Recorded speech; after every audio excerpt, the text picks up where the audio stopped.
जोहार दोस्तों, पंडाल में बैठे मेरे भाई बहन, प्यारे बच्चों, महिलाओं, मंच पर बैठे सम्मानित साथीगण, आज यहाँ पर हमारा आदिवासी समाज तो है ही सही, एससी समाज के भाई भी हैं, ओबीसी भाई भी हैं, मुस्लिम भाई भी हैं और राजपूत भाई भी हमारे बीच में हैं। और एक लंबे अरसे बाद सभी समाजों की उपस्थिति में मैं अपनी बात रख रहा हूं। तो आप सभी इस कार्यक्रम में पधारे और सभी वक्ताओं को आपने सुना और अभी भी हमारे बहुत अच्छे वक्ता दोनों विधायक भाई भी मौजूद हैं, उनको आप भी सुन करके जाइएगा। दोस्तों, हमने बहुत बातें सुनी, सबने कहा कि ऐसा होना चाहिए, ऐसा नहीं होना चाहिए, ऐसा होता तो ऐसा होता। और इन सभी बातों का मोल है, बहुमूल्य बातें हैं, लेकिन क्या कारण है कि हम लोग आज तक एकता के सूत्र में नहीं बंध पाए? उसका कोई तो कारण होगा। आज हमारी जमीन छीनी जा रही है, हमारे साथ शोषण होता है, अत्याचार होता है, यह परिणाम है। कारण क्या है? यदि कारणों की खोज करोगे तब आप इस देश के मूल मालिक बनोगे, तब शासन करती जमात बनोगे। लेकिन हम लोग कभी कारणों पर चर्चा नहीं करते। एक 5वीं का बच्चा भी जानता है, बुखार आया, मलेरिया आया, क्या कारण है?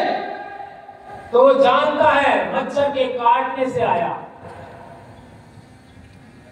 और मच्छर में भी मादा एनोफाइलिस ने काटा तब, और उसके भी पेट में एक वायरस होता है, जीवाणु होता है, उसकी वजह से मादा एनोफिलिस मलेरिया होता है। तो इसका डायग्नोस होता है, जांच होती है, इसके बाद इलाज होता है, तब जाकर के मलेरिया खत्म होता है। तो हमारे समाज की यह दशा है, उसका कारण क्या है? इस कारणों की खोज आज तक किसने किया? यह है बड़ा सवाल। जहां तक मैंने देखा है आज तक, मैं भी 2002 से समाज में काम कर रहा हूं और इसी ग्राउंड में हम एक कार्यक्रम में आए थे 2001 में। तब हम नए नए नौकरी लगे थे और आज पहली बार यहां से बोल रहा डायरेक्ट से। लेकिन मैं कहना चाहता हूं, इतने लंबे अरसे 2002 से गिनोगे तो 22 साल हो गया, आज तक ना एससी के लोग आदिवासियों से जुड़ना चाहते हैं, न ओबीसी के लोग आदिवासियों से जुड़ना चाहते हैं। दूसरों की तो बात ही छोड़ दीजिए। जब भी चर्चा होती है, आदिवासी का नाम लास्ट में आता है। ये आज भी आपने सुना होगा। क्या ये मैं सही कह रहा हूं? क्या आदिवासी लास्ट आदमी है? क्या इस देश में आदिवासी पहला आदमी है?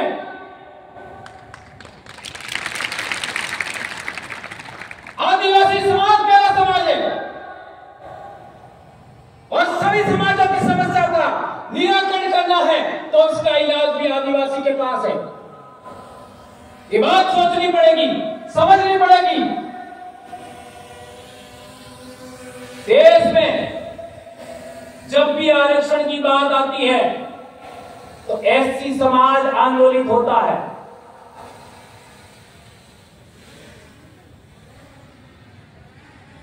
लेकिन अन्य समाज आंदोलित नहीं होती। अपेक्षा करो। और पिछले 10-12 साल के जन जागरण के बाद जब भी आरक्षण की बात आती है, एससी समाज के साथ आदिवासी भी आंदोलित होता है। और अभी पिछले कुछ एक सालों में ओबीसी समाज भी आरक्षण के लिए काम कर रहा है, आंदोलित हो रहा है। और मेरे भाई गुजर भाई ने बताया था, जाटों के बच्चे भी मारे गए, गुजरों के बच्चे मारे गए, मराठों के बच्चे मारे गए, पाटीदारों के भी बच्चे मारे गए। अर्थात ओबीसी समाज ने भी आरक्षण के लिए बलिदान दिया। लेकिन मैं कुछ और कहना चाह रहा हूं। आदिवासी समाज सबसे ज्यादा आंदोलित होता है तो वह जल, जंगल, जमीन के लिए होता है। जल, जंगल, जमीन के लिए आदिवासी सबसे ज्यादा आंदोलित होता है। सभी एससी लोगों से पूछना चाहता हूं, सभी ओबीसी से पूछना चाहता हूं, तुमने आदिवासियों का साथ कब दिया बताओ मेरे को? पूरे देश के एससी लोगों से पूछना चाहता हूं, ओबीसी लोगों से पूछना चाहता हूं, तुमने आदिवासियों का कब साथ दिया बताओ मेरे को? नहीं दिया। यह है कारण, हमारे बीच में अविश्वास की खाई है, वो इसी वजह से पार्टी नहीं जा रही है। ये बात समझना होगा। जहां तक राजपूत समाज की बात है, पिछले दिनों मैंने बाड़मेर में भी बात रखा था कि राजपूत समाज भी व्यापार नहीं कर पाता है, आदिवासी समाज भी व्यापार नहीं कर पाता है। उसका कारण क्या कारण है? कौन का कारण होगा? ईरान के राजा मांडलिक के जमाने में, अर्थात 6वीं शताब्दी, और गुहिल वंश का प्रथम राजा गुहिल, उसको संरक्षण दिया भील राजा मांडलिक ने ईडर में।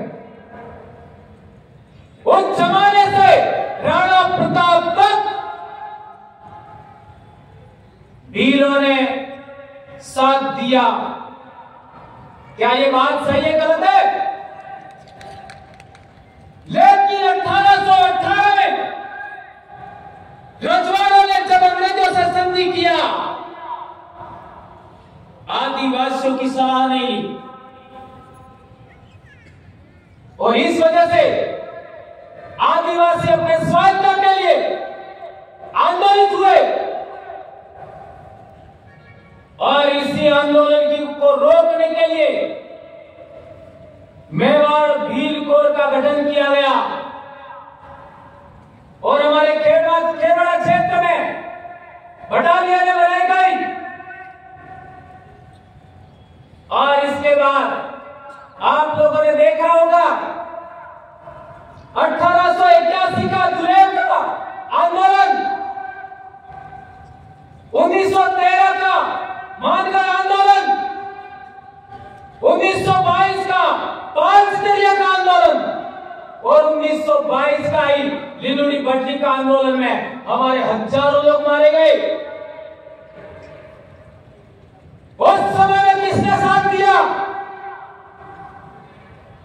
उसके बाद देखते हैं राष्ट्रपाल का घटना हुआ, हमारे लोगों ने हमारे लोगों को मारा, नहीं साथ दिया। यह है बड़ी समस्या। और आज भी मैं गारंटी देता हूं, एससी समाज दूसरे लोगों से छुआछूत झेलता है, लेकिन कई पढ़े लिखे लोग आदिवासियों से भी छुआछूत करते हैं। क्या ये बात सही है? तो पहले सुनो तो सही, फिर सुधारने की बात करो। इसलिए मैं कहना चाहता हूं, जो एससी के लोग अपने लोगों के साथ छुआछूत भेदभाव करते हैं, ऐसे एससी लोगों की भी मुझे जरूरत नहीं है। पहले छुआछूत अपने घर से बाहर करिए, ऊंच नीच बाहर करिए, तब जाकर के समतावादी समाज बनेगा। संविधान ने हमको समता, बंधुता, न्याय, भाईचारा आधारित समाज बनाने का अधिकार दिया। आज 70 साल बाद हम लोग इस आदर्श को भी कायम नहीं कर पाए और आशा करते हैं दूसरों से। अपने घर में इम्प्लीमेंट करिए। पहले एक और बात कहना चाहता हूं,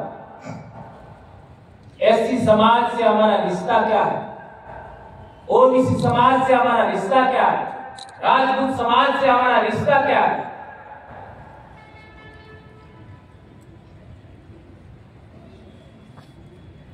चौथी शताब्दी में चीन का यात्री फायान भारत में आया था। चौथी शताब्दी में उसने कहा, अपनी डायरी में लिखा, मथुरा का वर्णन करते हुए, मथुरा से पश्चिम में मरुभूमि के आसपास जितने देश हैं वह सभी बौद्ध मतावलंबी है। इसका अर्थ क्या हुआ? राजस्थान, गुजरात, कुछ महाराष्ट्र, आपका हरियाणा का इलाका, मध्य प्रदेश का इलाका, महाराष्ट्र का इलाका, सिंध का इलाका, वहां के सभी राजा बौद्ध मतावलंबी थे। ये भाइयों ने बोला, और यही बात वैनसन ने बोला 7वीं सदी में। तो आज की तारीख में जो राजे महाराजे जो धर्म मानते हैं वो कब आया? ये सोचने वाली बात है। ये दो चीनी यात्रियों ने कहा कि यहां के राजा बौद्ध मतावलंबी है, इसका मतलब भील राजा भी बौद्ध मतावलंबी थे, और आज का जो राजपूत समाज है उनके पूर्वज भी बौद्ध मतावलंबी थे।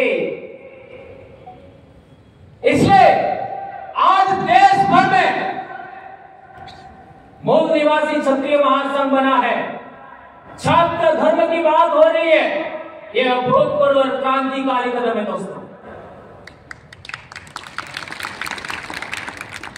हमारे देश का कल्चर, हमारे देश की संस्कृति, आज अरब के यात्री आए, अरब इलाके से, उन्होंने भी लिखा है भारत में समनीय धर्म था। अभी समनीय धर्म क्या है? बौद्ध धर्म को ही समन धर्म कहते हैं, सम्यक कल्चर कहते हैं। और जहां तक बौद्ध धर्म की बात करते हो तो आदिवासी धर्म को सबसे पहले समझना पड़ेगा। कैसे? आप में से कितने लोग हैं जिन्होंने तारा देवी का नाम सुना? बताओ, हाथ ऊंचा करो। तारा देवी किसी ने नहीं सुना। आप लोगों में से हाथ ऊंचा करके बताओ, हारिनी देवी का नाम कितने लोगों ने सुना? किसी ने नहीं सुना।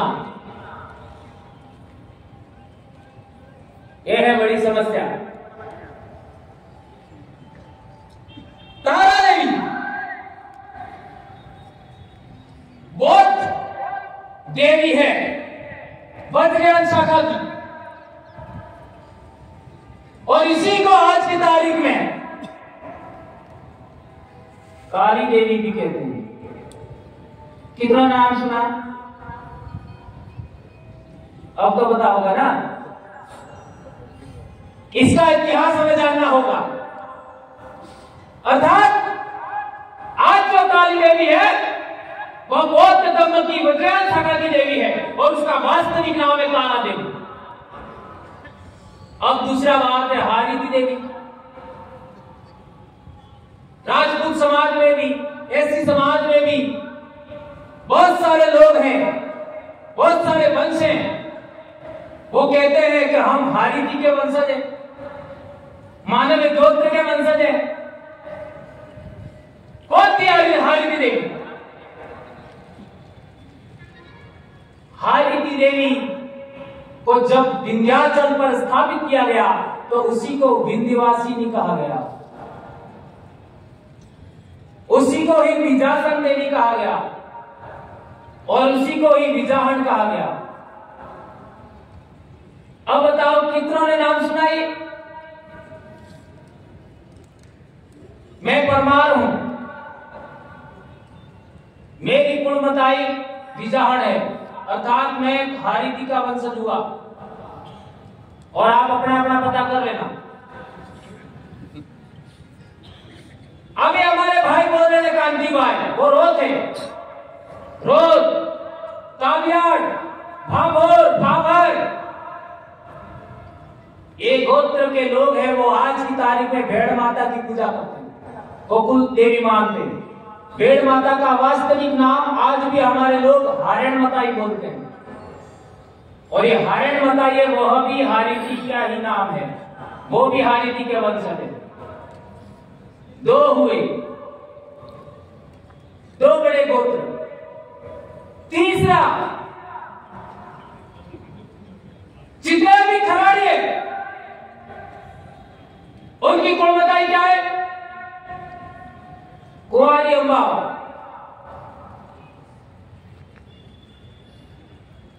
और यह भी हारीति देवी का ही नाम है।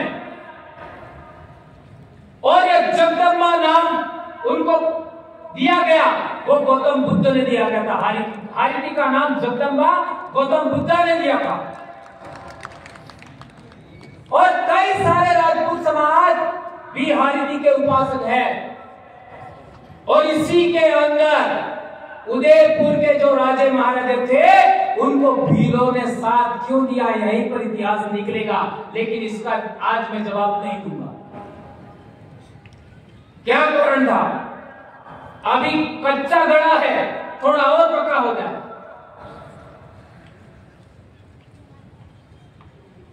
और एक गंभीर बात, आज हमारे समाज में कोई बच्चा बीमार हो जाते तो डेगली बताए, जानते हो? है ना बीलो तुम्हें? डेगली नहीं जाना? कपड़ फेंको और इसको डेगली माता जाना है? हाँ जानते। ये डेगली का परंपरा है, वह भी हारीति से जुड़ा है। शीतला माता ये, वह भी हारीति से जुड़ा है। और तो और जिसको डाकिनी देवी कहते हो, वो भी, इसका भी संबंध उसी से है। इसका मतलब है बौद्ध धर्म का संबंध आदिवासियों की जड़ों से भी है। और बड़ी बात कहना चाहता हूं कि बौद्ध धर्म के अंदर महायान शाखा में मूर्ति पूजा का विधान है, लेकिन आदिवासी परंपरा में मूर्ति पूजा नहीं है। आदिवासी समाज में मूर्ति पूजा आज हो सकती है, लेकिन आदि अनादि काल से आदिवासियों में मूर्ति पूजा नहीं है। इसके बहुत सारे प्रमाण आज भी हमारे समाज में मिलेंगे। अभी कल परसों 14 गई है, 14 को थड़ा पूजन होता है कि नहीं होता है? थड़ा पोपड़ो सड़ावे, कुकड़ू सड़ावे और प्लस सड़जान बोले वाला सड़ावे। क्या समझ रहे आप? जो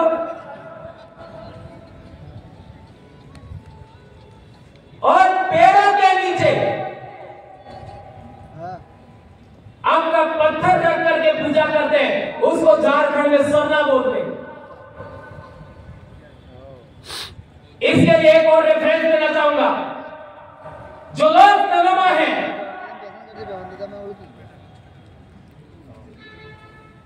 उन लोगों का कुल बताई कौन है?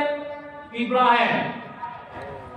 इब्राहिम क्या का संबंध किससे है? पीपल से। इब्राहिम पीपल, जो लोग वेंडर है, उनकी कुल बताई है गोरे, उनका संबंध वेद से है। इसी तरीके का जो कटारा है, उनका संबंध कटहल के पेड़ से है। इसका मतलब है आदिवासी समाज में जो टोटेम प्रणाली थी, टोटेम पूजा का विधान था, उसके अंदर तीन बड़ी बातें थी।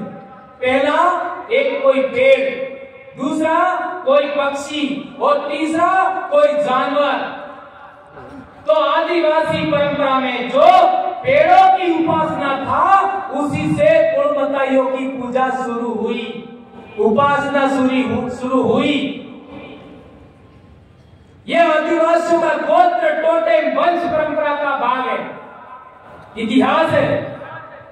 और इसी से आगे बढ़ते हुए सवर्ण परंपरा में उन्हीं कुलमताई परंपरा से तारा देवी और हालिदी देवी बने। अर्थात सवर्ण परंपरा का भी कोई पिता है तो वो आदिवासी दर्शन है। ये आज तक किसी भी एससी भाई ने आज तक स्वीकार नहीं किया है। मैं कहना चाहता हूं, आप लोग एक बार चलो आमने सामने अपने बहस कर लेते हैं। स्वीकार करना होगा, यदि आप सिंधु घाटी सभ्यता को मानते हैं, अपने पूर्वजों की विरासत मानते हैं, हाँ, सिंधु घाटी सभ्यता आज के एससी समाज का विरासत है, आदिवासियों का विरासत है, ओबीसी समाज का विरासत है, आज के बहुत सारे माइनॉरिटी की भी विरासत है, आज के बहुत सारे राजपूत समाज की भी विरासत है, मानता हूं। लेकिन सभी धर्मों का कोई पिता है तो वो आदिवासी दर्शन है। यह आप लोगों को स्वीकार करना होगा। और इसका बड़ा उदाहरण देता हूं। सिंधु घाटी सभ्यता में जो बाल बनाने का विन्यास था, वो आज भी आदिवासियों में। जो डांसिंग गर्ल मिली, उसके हाथों में और पैरों में कड़े हैं, वो आदिवासी आज भी इसको जीवित रखे हुए। ये बात हमें समझना पड़ेगा। इसलिए मैं कहता हूं कि आदिवासी सभी धर्मों का बाप है। और आदिवासी दर्शन में आसमान और आसमान में जितने आकाशीय पिंड है, उनको बाप माना जाता है, पिता माना जाता है। और आदिवासी दर्शन में इस धरती को मां माना जाता है। और इससे पीछे की ओर आते हो आप लोग, तो पहाड़ों को बाप मानते हैं, नदियों को मां मानते हैं। यह है प्रकृति पूजा। इससे भी आगे आते हो तो पूर्वज पूजा है। और पूर्वज पूजा के अंदर हम लोग गौतम बुद्ध को भी अपना पूर्वज मान सकते हैं, सम्राट अशोक को अपना पूर्वज मान सकते हैं, और आपका हमारे जो जितने राजे महाराजे हुए उनको भी अपना पूर्वज मान सकते हैं, बाबा साहब अंबेडकर को भी अपना पूर्वज मान सकते हैं। ये बात हमको समझना होगा दोस्तों। लेकिन सबसे पहला आदिवासी, इसके बाद 27 बुद्ध, 28वें गौतम बुद्ध, इसके बाद मौर्य साम्राज्य, इसके बाद अन्य। इस तरीके का इतिहास जब तक भारत में खड़ा नहीं होता, 50 साल और इंतजार करो, एकता नहीं होगी।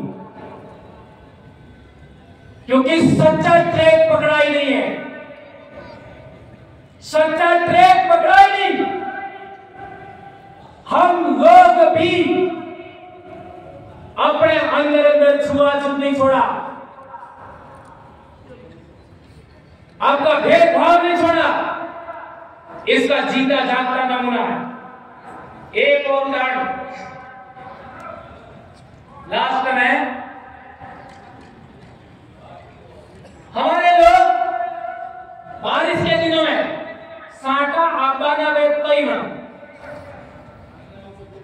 साटा आब्बा दूसरी असल एनी पूजा थाय हासी વાત કે છૂટી આપણે મંડળ મકી અટલીક થઈ જાય અર્થાત 500 પાનાની થઈ જાય પછી લીલવણ કરે બોકડો મારે રવિવાર લગાડે। इसके बाद यदि बारिश नहीं आती है तो बारिश लाने के लिए भी पूजा है, और बारिश ज्यादा आ गई तो बारिश को रोकने के लिए भी पूजा है, और यदि बारिश ज्यादा आने से गांव में समाज में रोग रगड़ा हो गया तो रोग रगड़ा रद भी निकालते हैं गांव के बॉर्डर पर। और इसके अंत में बारिश खत्म होने के बाद हम लोग नई फसल उगेगी कितनी उगेगी उसके लिए बाड़ी जवाना भी करते हैं। ये है प्रकृति पूजा, और ये पूरी दुनिया में था।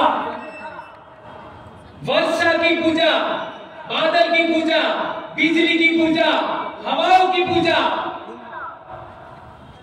ये प्रकृति पूजा और पूर्वज पूजा, दो पूजा मिलकर के आदिवासी धर्म बनता है। और सभी धर्मों का निचोड़ देखना है तो 3 महत्वपूर्ण बातें समझनी पड़ेगी। एक, प्रकृति है, प्रकृति के नियम है, और तीसरा पूर्वज है। इन तीनों को मिलाओ, ये आदिवासी धर्म है, और ये सभी धर्मों का बाप है। कोई माई चल इस पर यदि सवाल जवाब करना चाहता है, आ जाओ मोहनलाल परमार के सामने। 10 मिनट में टाई टाई फिक्स नहीं हो तो कहना मेरे को। जय जोहार, जय आदिवासी, जय वीर प्रदेश, जय संविधान, जय भारत, जय बाबा साहब अम्बेडकर। आप सबकी जय दोस्तों।